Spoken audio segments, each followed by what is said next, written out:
Selamat malam, perkenalkan nama saya Alfredo Anderson. Hari ini saya ingin mempresentasikan hasil TB2 saya, yaitu menganalisis sebuah website rental buku dengan plan UML. Nah, yang pertama itu ada use case diagram. Use case diagram ini terdiri dari dua aktor, yaitu yang pertama aktor customer. Nah, customer itu bisa pertama register, lalu login, lalu mencari buku, lalu melihat catatan sewa. Yang kedua itu ada aktor admin. Nah, admin di sini bisa login sewa buku, kembalikan buku, lalu mengelola inventaris, lalu memperbarui data pengguna. Nah, selanjutnya ada activity diagramnya. Activity diagram di sini pertama login. Jika loginnya gagal, maka akan kembali ke halaman login. Jika login berhasil, akan menampilkan daftar buku, lalu memilih buku. Setelah memilih buku, jika buku tidak tersedia, akan menampilkan pesan buku tidak tersedia. Jika buku tersedia, otomatis sistem akan mencatat transaksi peminjaman, lalu memperbarui status buku menjadi dipinjam, lalu menampilkan notifikasi peminjaman berhasil. Selanjutnya ada class diagram. Di sini terdapat 4 tabel. Yang pertama ini ada tabel admin.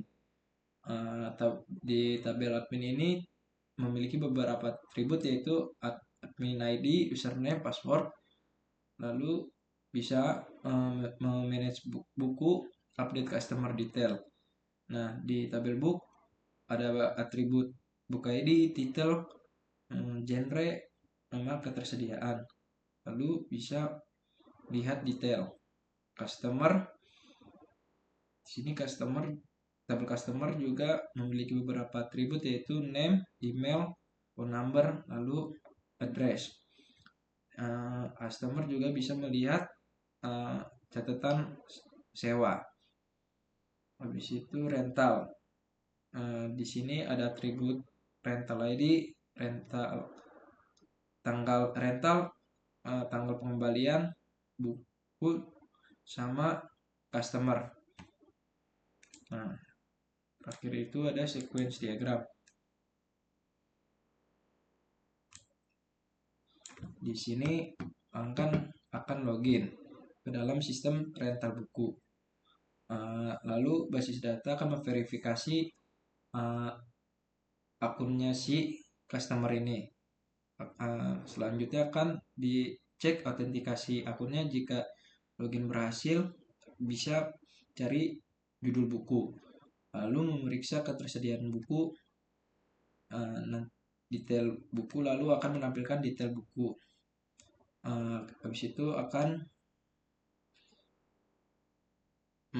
customer bisa menyewa buku, lalu memeriksa ketersediaan. Habis itu jika buku berhasil dipinjam, otomatis buku akan menampilkan notifikasi tidak tersedia.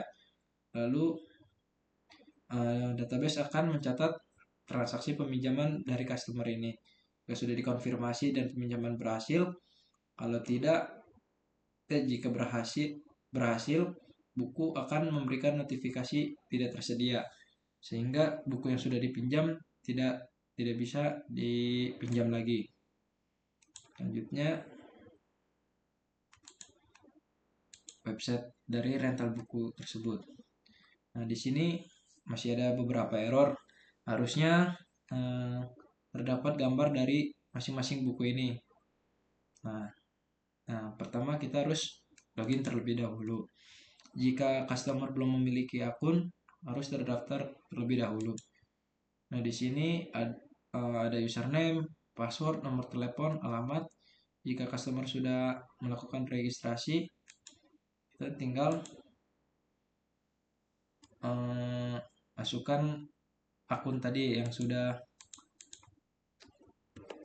didaftarkan. Nah, sebelum dikonfirmasi, untuk konfirmasi akun itu admin yang bisa mengkonfirmasi untuk daftar pengguna baru. Nah, di sini customer hanya baru bisa melihat catatan. Di sini catatan ada nomornya pengguna siapa aja nanti yang meminjam, buku apa yang dipinjam, ini waktu peminjamannya, waktu pengembalian, ini batas waktu pengembalian yang seharusnya dikembalikan. Nah, di sini ada daftar buku. Di sini customer hanya baru bisa melihat daftar buku, belum bisa menyewanya secara langsung. Yang bisa menyewanya itu hanya admin. Nah, di sini harusnya ada gambar bukunya, terus ada judul buku, kode buku, dan ketersediaan seperti ini. Jika buku tidak tersedia, nanti akan ada tulisan buku tidak tersedia. Nah, di sini saya akan masuk sebagai admin untuk yang meminjam bukunya.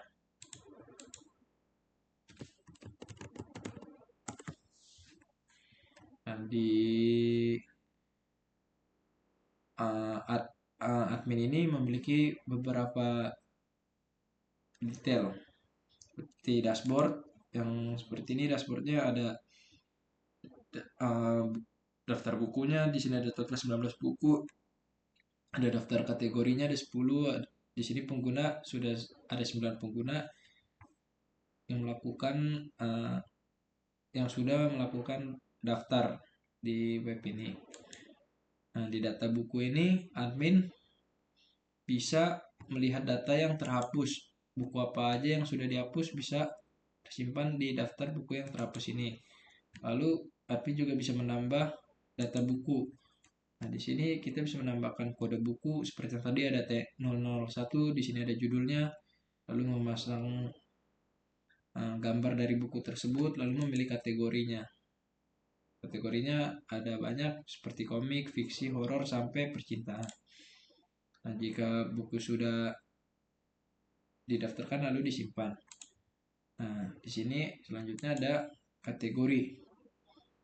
Kategori yang tadi seperti genre komik-komik apa buku-bukunya. Di sini ada komik, fiksi, horor, sampai percintaan. Di sini juga bisa melihat data yang terhapus dari kategori buku tersebut. Di sini juga bisa menambahkan juga untuk kategorinya.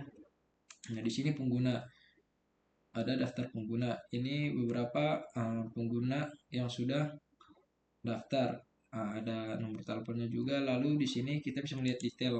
Seperti yang pertama kali untuk registrasi, admin bisa melihat username, phone, address, dan statusnya. Lalu seperti tadi kalau pengguna baru, cara untuk mengkonfirmasinya itu manual melalui admin. Nanti di sini akan ada daftar pengguna yang terverifikasi. Yang belum, nanti admin bisa memverifikasi penggunanya di sini. Nah, jika sudah dikonfirmasi admin, akan ada notifikasi user berhasil di-approve. Selanjutnya ada catatan sewa. Di sini ada nama penyewanya, judul bukunya, tanggal peminjaman, tanggal pengembalian, dan tanggal yang seharusnya dikembalikan. Nah, di sini juga ada daftar buku. Seperti tadi, seperti tampilan awal, harusnya ada gambarnya, ada kode buku, judul buku, ketersediaannya. Nah, di sini ada sewa buku. Kita contohkan misalkannya user misalkan Agus memilih buku misalkan Sound the Ship, lalu kita submit. Nah, nanti di catatan sewa ini akan masuk Agus, lalu judul bukunya, tanggal peminjaman, tanggal pengembalian. Nah, di sini tanggal pengembalian yang seharusnya. Untuk mengembalikan bukunya, kita pilih lagi secara manual, yaitu tadi Agus, lalu kita pilih bukunya,